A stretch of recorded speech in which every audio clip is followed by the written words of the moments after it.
Արմրադիո լրատվականի եթերում շարունակում ենք աշխատանքը միջազգային լրատվությամբ։ Ստուդիայում է Աննա Ավագյանը, ներկայացվելիք թեմաները։ Թուրքիայի վարչապետը պատրաստ է Սիրիա ՆԱՏՕ-ից ռազմական միջամտություն խնդրել։ Ֆրանսիայի ներքին գործերի նախարարությունը հրապարակել է երկրի նախագահի ընտրությունների վերջնական արդյունքները։ Հունաստանի իշխող կոալիցիան կորցնում է մեծամասնությունը։ Այժմ լսեք մանրամասներ։ Սիրիայում տեղի ժամանակով ժամը 7-ին մեկնարկել են 50 տարվա մեջ առաջին բազմակուսակցական խորհրդարանական ընտրությունները։ 2012 թվականին ընդունված նոր սահմանադրությամբ ղեկավարող եւ ուղղորդող ուժի կարգավիճակից զրկված բաաս կուսակցությունը ընտրություններին մասնակցում է մյուս կուսակցությունների հետ հավասար հիմունքներով։ Կուսակցությունը ընտրություններին մասնակցում է ազգային միասնություն բլոկի կազմում, որի մեջ մտել են որոշ անկախ падգամավորներ։ Խորհրդարանի 250 տեղի համար պայքարում է 7195 տեխնացու, որից 710 կանայք։ Ընտրություններին մասնակցելու իրավունք ունի ավելի քան 14.7 միլիոն մարդ։ Ձայնի իրավունք ունի 18 տարին լրացած յուրաքանչյուր քաղաքացի բացի ոստիկաններից եւ զինծառայողներից։ Ակնկալվում է, որ աշխատանքային օրվա սկզբից ընտրողների մեծ հոսք կլինի։ Սիրիայում ընտրությունների օրը հանգստյան օր չի համարվում, ինչպես հաղորդում է սիրիական պետական սանագործակալությունը, երկրի իշխանությունները խոստացել են ներկա ընտրությունները անցկացնել ազատ, արդար եւ թափանցիկ։ Սիրիական հեռուստաընկերությունը ուղիղ եթերում կհեռարձակի ընտրությունների ընթացքը ավելի քան 50 ընտրատեղամասերից։ Բացի այդ, Սիրիայի տարբեր մարզերում ընտրությունների ընթացքը կլուսաբանեն շուրջ 200 արտասահմանյան ԶԼՄ-ների ներկայացուցիչներ։ Սլովենիայում գտնվող Թուրքիայի վարչապետը իտալական Corriere della Sera թերթին տված հարցազրույցում հայտարարել է, թե պատրաստ է Սիրիա ռազմական միջամտություն խնդրել ՆԱՏՕ-ից։ Ինչպես հաղորդում է Armen Press-ը, վկայակոչերով Haberturk հեռուստաալիքը, Իտալիան կատարելի կայցից առաջ Էրդողանը կրկին քննադատել է Սիրիայի նախագահ Բաշար Ալ-Ասադին երկրում բարեփոխումների դանդաղ ընթացքի համար։ Ասադը ՄԱԿ-ի հատուկ ներկայացուցիչ Քոֆի Անանին տված խոստումներից ոչ մեկը չի կատարել, հանցագործությունները այդ երկրում շարունակվում են։ ՄԱԿ-ի անվտանգության խորհուրդը հարկադրված է ավելի լուրջ վերաբերել այդ դեպքերին։ Եվրամիությունը չպետք է դիտորդ լինի այս հարցում, թեև ռազմական միջամտությունը Սիրիա Թուրքիայի հարցը չէ։ Ես պատրաստ եմ ՆԱՏՕ-ից ռազմական միջամտություն խնդրել, ասել է Էրդողանը։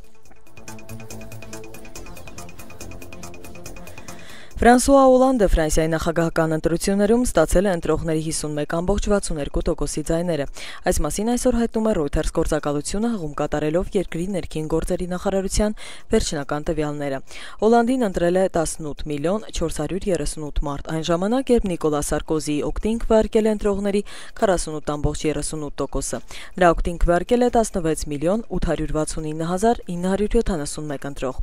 Սոցիալիստ Ֆրանսուଆ Օլանդը կիրակի մայիսի 6-ի առավոտյան Ֆրանսիայում նախագահական ընտրությունների երկրորդ փուլում հաղթանակ է տարել գործող նախագահ Նիկոլա Սարկոզիի նկատմամբ։ Ընտրողների մասնակցությունը կազմել է 80.34%։ Վերջնական արդյունքները 10 օրվա ընթացքում կհրապարակի երկրի սահմանադրական դատարանը։ Օլանդը երկրորդ սոցիալիստն է, ով 5-րդ հանրապետության նախագահ է ընտրվում Ֆրանսուଆ Միտերանից հետո, ով զբաղեցրել էր այդ պաշտոնը 1981-ից 85 թվականները։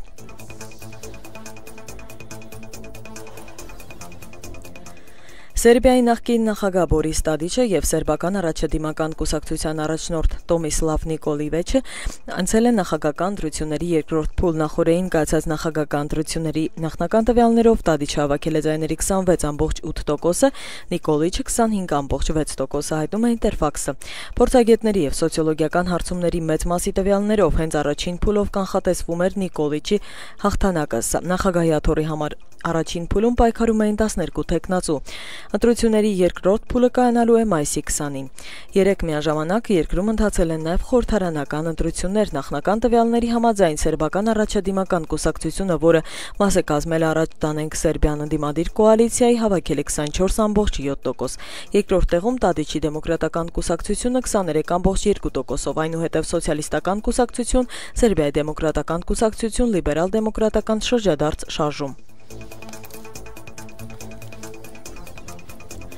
ԵՀԿ գլխավոր քարտուղար Լամբերտո Զանիերին ողջունել է նախորդին ԵՀԿ աջակցությամբ Կոսովոյի տարածքում Սերբիայի խորհրդարանական եւ նախագահական ընտրություններին տեղաբնակ Սերբիայի քաղաքացիների անխոչնդոտ մասնակցությունը։ Կազմակերպության հաղորդագրության համաձայն այսօր առավոտյան Կոսովաբնակ սերբերի քվեները կնիկված ընտրատուփերով հանձնվել են համապատասխան ընտրական հանձնաժողովներին։ Ընտրական գործընթացի հաջող անցկացման համար ԵՀԿ երախտագիտություն է հայտնում Կոսովոյի տեղական իշխանություններին, վարչական մարմիններին տարբերություններին, ինչպես նաև միջազգային կազմակերպություններին, մասնավորապես Կոսովոյում ԵՀԿ առաքելությանը։